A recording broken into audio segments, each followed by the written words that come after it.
Throughout history, humans have often found themselves at war with other peoples or nations, but there have been a surprising amount of times when animals have been the ones to be fought.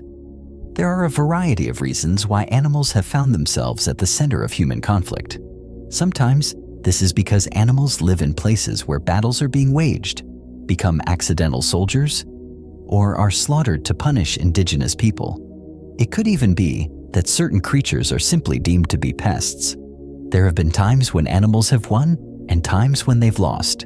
But any time when a native species has been needlessly persecuted in high numbers, it creates an imbalance that causes another problem later on.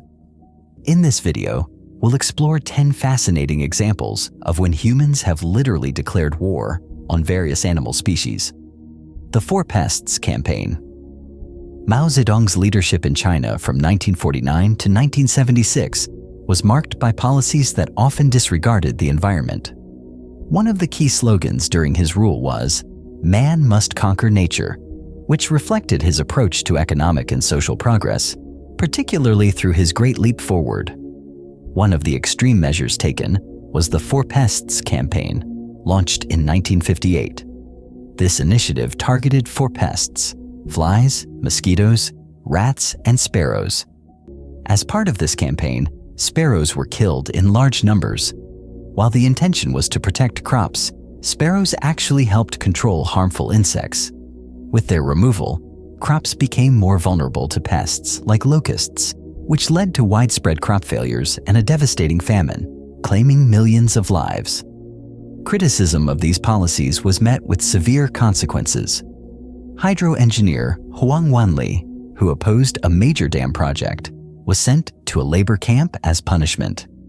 Although the Great Leap Forward was officially ended in the early 1960s, the focus on grain production continued, further damaging the environment and causing ongoing hardship for the Chinese people.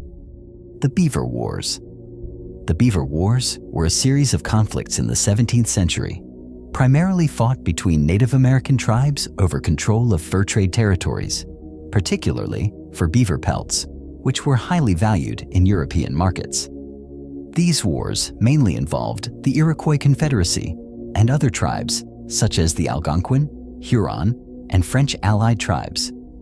The Iroquois, with the support of Dutch settlers, sought to dominate the fur trade by controlling the rich beaver habitats in what is now Canada and the northeastern United States. As the demand for beaver pelts grew in Europe, Native American tribes fought to protect their hunting grounds and gain access to this lucrative trade. The conflicts were brutal, with large-scale battles and massacres. The Iroquois' use of firearms, supplied by the Dutch, gave them an advantage over tribes that were still using traditional weapons. The wars also resulted in significant population declines due to warfare, disease, and displacement. By the mid-17th century, the Iroquois had gained control over much of the region, weakening their rivals. But the Beaver Wars had long-lasting effects, reshaping the balance of power among Native American tribes and European settlers. The wars are a stark example of how the fur trade, driven by European demand, had devastating consequences for indigenous communities. The Battle of Ramree Island.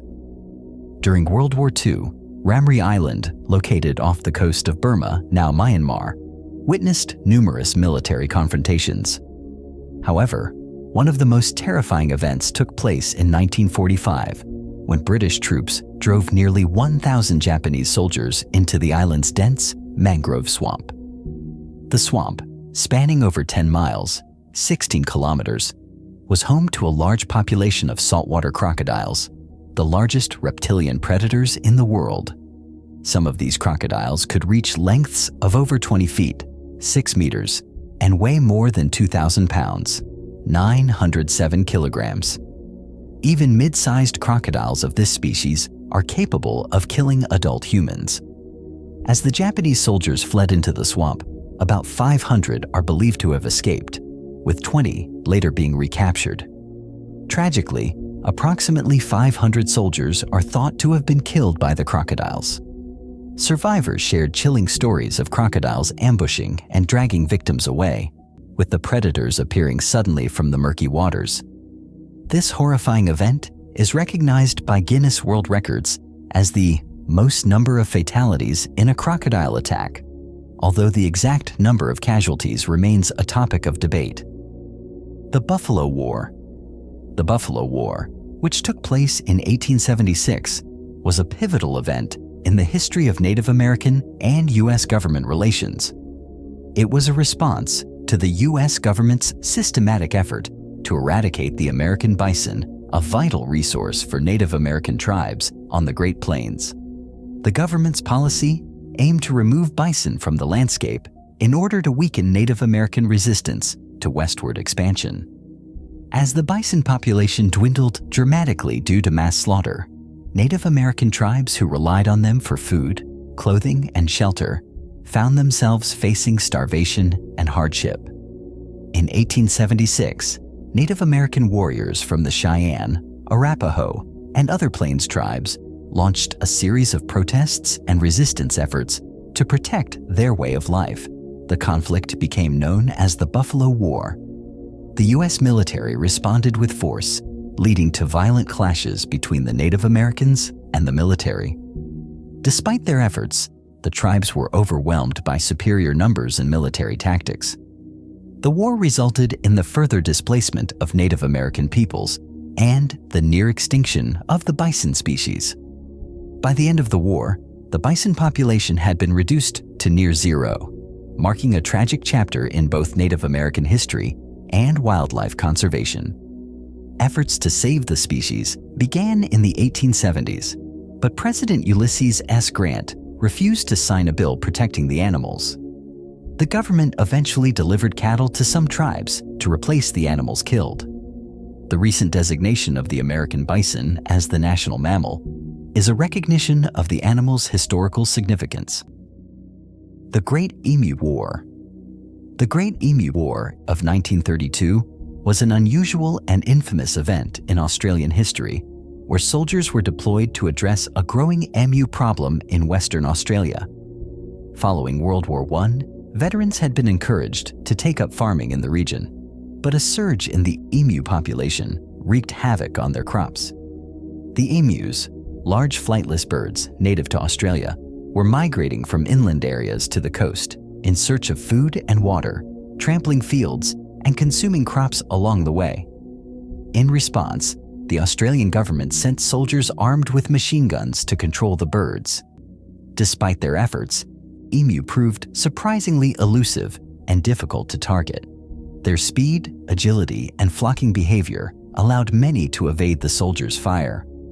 After several failed attempts and only a modest reduction in the emu population, the operation was deemed a failure and called off.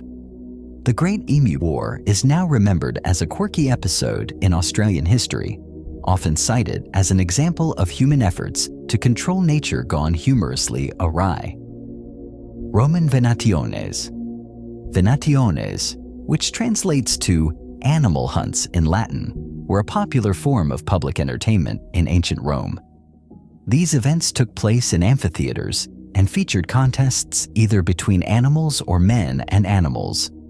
The participants were usually captives, criminals, or professional animal hunters. Originating in the 2nd century BC as part of the circus games, Venationes gained such popularity that Roman General Julius Caesar even constructed the first wooden amphitheater specifically to show them. The demand grew so great that animals like lions, bears, bulls, hippopotamuses, panthers, and crocodiles were all sourced from around the world to be exhibited and slaughtered during public celebrations. As many as 11,000 animals were showcased and killed. These shows continued to exist even after gladiator shows were abolished in the 5th century. Depictions of Venationes can be found on coins, mosaics, and tombs from that period, demonstrating their significance in Roman culture. The War on Wolves. The war on wolves in the United States began in the 19th century, fueled by concerns over their predation on livestock. In 1905, the federal government resorted to biological warfare, intentionally infecting wolves with mange. By 1915, Congress passed a law requiring the elimination of wolves from federal lands. By 1926, wolves in Yellowstone National Park were completely eradicated through poisoning, shooting, and trapping. In the 20th century, efforts were made to restore wolf populations, including reintroduction programs and federal protection under the Endangered Species Act, ESA. Despite these efforts, the restoration has faced significant opposition from ranchers, hunters, and landowners who continue to view wolves as a threat to farming and wildlife populations. This has led to debates, legal battles, and contentious state and federal policies regarding wolf management, including delisting them from ESA protection in certain areas. The war on wolves in the United States has now become an ongoing struggle between conservationists seeking to protect and restore wolf populations and stakeholders with competing interests and concerns who hope to get rid of them. The Australian mouse plague.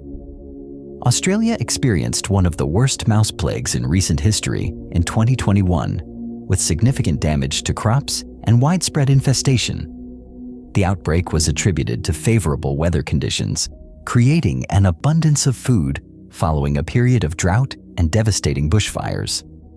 The house mouse, introduced to Australia in the late 1700s, has always posed a threat to native species as it competes for the same resources as them. This plague caused damage estimated at around $1 billion Australian dollars, leading to financial support from the government, as well as the exploration of control methods such as gene editing to reduce their numbers. While this plague ended at the end of 2021, people have been warned not to get complacent, as it could happen again. The elephant soldiers in the Battle of Zama. The Battle of Zama in 202 BC was fought by the Romans, led by Scipio Africanus the Elder, against the Carthaginians commanded by Hannibal. It marked the final part of the Second Punic War. Hannibal's army relied heavily on 80 war elephants that were not fully trained, and Carthaginian recruits with limited combat experience. When the Carthaginians unleashed their elephants upon the Roman infantry, these mighty beasts were swiftly dispersed due to Scipio's strategic arrangement of small and agile infantry units, known as maniples with open spaces between them. This allowed Roman soldiers to step aside when the elephants charged. The thunderous shouts and blaring trumpets of the Romans are believed to have disoriented the elephants, causing some to divert from their course and unintentionally attack their own infantry. By effectively countering the elephant charge, the Romans gained a significant advantage in the Battle of Zama, contributing to their ultimate victory.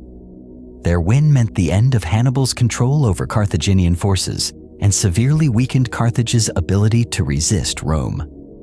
The bear soldier in the Battle of Monte Cassino. During World War II, an orphaned Syrian brown bear named Wojtek became an unlikely companion to the Polish Second Corps, and those he battled with were likely to be unaware of his existence. Raised by the soldiers, Wojtek traveled with them through the Middle East and eventually to Italy. Despite the initial difficulties of bringing a bear on board, he was enlisted as Private Wojtek and became an official member of the regiment. Wojtek quickly endeared himself to the other recruits, participating in their activities and even assisting them during the Battle of Monte Cassino by carrying ammunition. His contributions were so admired that he was promoted to the rank of corporal. After the war, Wojtek accompanied his comrades to Scotland, where he lived on a farm and became a beloved figure in the community. He attended events, appeared on TV shows, and enjoyed a peaceful life until he died in 1963.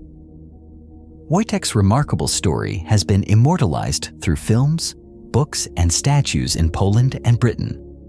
His service was seen as a testament to the enduring bond between humans and animals during times of adversity.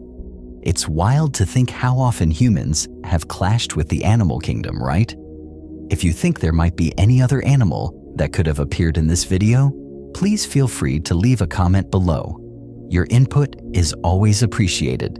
Thank you for taking the time to watch, and I look forward to seeing you in the next video. Goodbye for now.